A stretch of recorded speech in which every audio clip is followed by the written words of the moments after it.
Hello বন্ধুরা, আমি অপর্ণা। আমার একটি নতুন বড় ভিডিওতে আপনাদের সবাইকে স্বাগত। আশা করছি আপনারা সবাই খুব ভালো আছেন আর আমিও খুব ভালো আছি। তো আজকের ভিডিও এখান থেকেই শুরু হচ্ছে। এখন বাজে সকাল 10টা। তো আমি ঘুম থেকে উঠে ফ্রেশ হয়ে এসেছি। তো এসে দেখি বাবা বাজার থেকে কলমি শাক নিয়ে এসছে। কলমি শাক খাওয়া আমরা জানি খুবই ভালো, পেট ঠান্ডা করে। তো এসে দেখি কলমি শাকটা একটু পাতাগুলো একটু একটু বয়স্ক আছে, মানে বুড়ো টাইপের। তো সেই পাতাগুলোকে বাদ দিয়ে যেগুলো একদম কচি পাতা সেগুলোকে আমি বটি দিয়ে কেটে নিচ্ছি। তো এই কলমি শাক অনেক সময় দেখতাম পুকুর পাড়ের ধারে হয়ে থাকতো, মানে আমার বাড়ি একটু গ্রামের দিকে, কিন্তু পুরোপুরি নয়, মফস্বল টাইপের।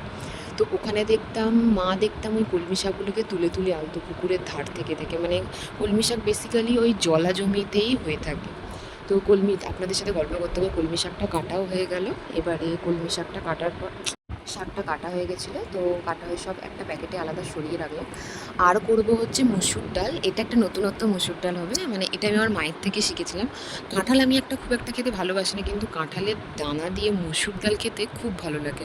তো আপনারাও বাড়িতে একবার ট্রাই করে দেখতে পারেন। আদা রসুন পেঁয়াজ কুচি টমেটো দিয়ে মুসুর ডাল যদি কাঁঠাল দানা দিয়ে বানান তো খেতে খুবই সুস্বাদু হয়। অনেকে এটা পছন্দ করে না, অনেকে হয়তো নতুনও শুনে থাকবে, অনেকে হয়তো জেনেও থাকবে কথাটা, কিন্তু আমার এই কাঁঠাল দানা দিয়ে ডাল মুসুর ডাল খেতে খুবই ভালো লাগে। তো আজকে ভাবলাম শাক ভাজা হচ্ছে, তাহলে একটু মুসুর ডাল বানানো যাক কাঁঠাল দানা দিয়ে। আর এমনিতে তো একটু আলু ভাতে হবে পেঁয়াজ দিয়ে শুকনো লঙ্কা দিয়ে মাখা। তো ওই জন্য কাঁঠাল দানা দিয়ে ডাল হবে, তাই জন্য কাঁঠাল দানাটা আগে আমি কেটে নিচ্ছি একটু কুচি কুচি করে, মানে একটু ছোটো ছোটো করে কেটে নিলে সেদ্ধ হতে খুব সুবিধা হয়। তো একটুখানি কাঁঠাল দানা ভাজবো ডালে দেওয়ার জন্য, আর একটুখানি ডালের সাথেই সেদ্ধ করে নেবো। তো কাঁঠাল দানাগুলোকে প্রথমে কাটার পর তারপরে আমি টমেটো কাটলাম, তারপরে একটু আদা রসুন ছাড়িয়ে নিচ্ছি, কারণ পরে রান্না করতে করতে ছাড়াতে আর সময় হবে না। তো এখনই একেবারে সব জোগাড় করে নিয়ে তারপরে রান্না করতে বসবো। তো কথা বলতে বলতে আমার আদা রসুনও ছাড়ানো হয়ে গেল, পেঁয়াজও ছাড়ানো হয়ে গেল। তো সব কিছু এবার ধুয়ে একটা প্লেটে তুলে রেখে দিলাম। তো এবারে ডালটাকে ধোয়ার পালা। তো মুসুর ডালটাকে প্রথমে ধুয়ে নেবো। ধুয়ে মুসুর ডালে এখন সবসময় দেখা যায় মানে কিরকম একটা সাদা সাদা মতো পালিশের একটা পাউডার থাকে, যেটা খাওয়া স্বাস্থ্যের পক্ষে খুবই ক্ষতিকারক। তো মুসুর ডাল বাড়িতে আনলে খুব ভালো করে ধুয়ে নিতে হবে। আর হবে ভোলা মাছের ঝাল, মাছগুলোকে কেটে ধুয়ে রাখা রয়েছে। আর হবে কলমি শাক ভাজা। তো কড়াই একটু রসুন ফোড়ন দিয়ে পেঁয়াজ কাঁচা লঙ্কা দিলাম।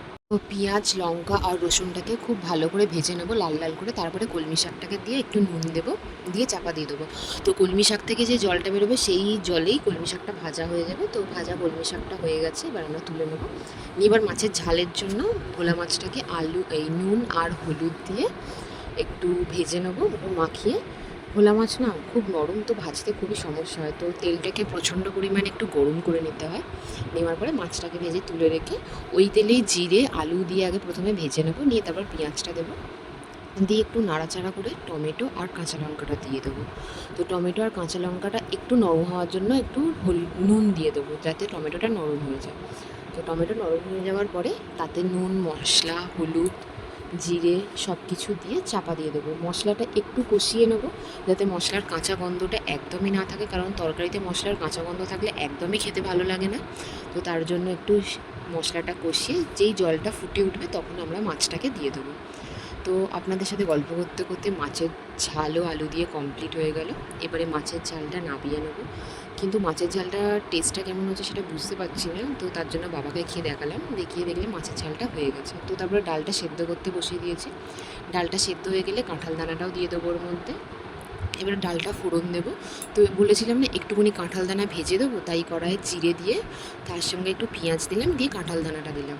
একটু দেখবো ভাজা কাঁঠাল দানা ডালে দিলে কেমন লাগে আর সেদ্ধ দিলে কেমন লাগে, দুটোই একসাথে ট্রাই করা হবে। তো পেঁয়াজটাকে ভাজার পরে ওর মধ্যে একটু কাঁচা লঙ্কা দিলাম, দিয়ে আদা রসুন বাটাটা দিয়ে দিলাম। অনেকটা মাছের মাথা দিয়ে ডাল করলে যেরকম হয়, এই ডালটা ওরকমভাবে করলে টেস্টটা খুবই ভালো আসে।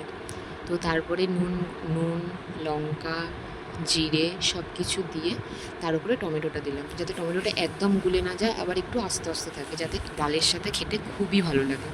তো মশলাটা কষিয়ে নিলাম। কষানোর পরে যেই মশলা দিয়ে তেল ছেড়ে আসবে তারপর আমরা ডালটাকে দিয়ে দেবো। তো দেখুন টমেটোটা যেহেতু ডালের মধ্যে একদম ঘেটে যায়নি, অথচ একটু আস্তে আস্তে আছে, তো দেখে খুবই ভালো লাগছে। তো এখন তো বোঝা যাবে না যে খেতে কেমন হয়েছে, তো দেখে যখন ভালো লাগছে তাহলে নিশ্চয়ই খেতেও ভালো হবে। তো তারপর আমরা একটা ডিম ভাজলাম, কারণ ডালের সাথে সুমন ডিম ভাজা খেতে খুবই ভালোবাসে। তো একটা ডিম ভাজলাম, ডিমটাতে একটু পেঁয়াজ আর কাঁচা লঙ্কা বেশি করে দিলাম, দিয়ে ডিমটাকেও ভেজে নিলাম। তো ডিম ভাজা, ডাল, আর হবে আলু চোখা, আর হয়েছে ভোলা মাছের ঝাল। তো আমি ভোলা মাছ যেহেতু খাই না, আমি ওই জন্য ডাল, ডিম ভাজা, শাক ভাজা আর আলু ভাতে দিয়েই ভাতটা খাবো। আর ওরা খায় ভোলা মাছ, তো ওরা ভোলা মাছটা খাবে। তো প্রথমে ভাত কলমি শাক আর পেঁয়াজ দিয়ে খেলাম, তারপরে নিলাম মশলা দিয়ে। খাওয়ার পর খেলাম ডিম ভাজা। আমিও ডিম ভাজা করেছিলাম, তো ডিম ভাজাটা খেতে বেশ দারুণ লাগলো। মতো ভিডিও এখানেই শেষ, বাই।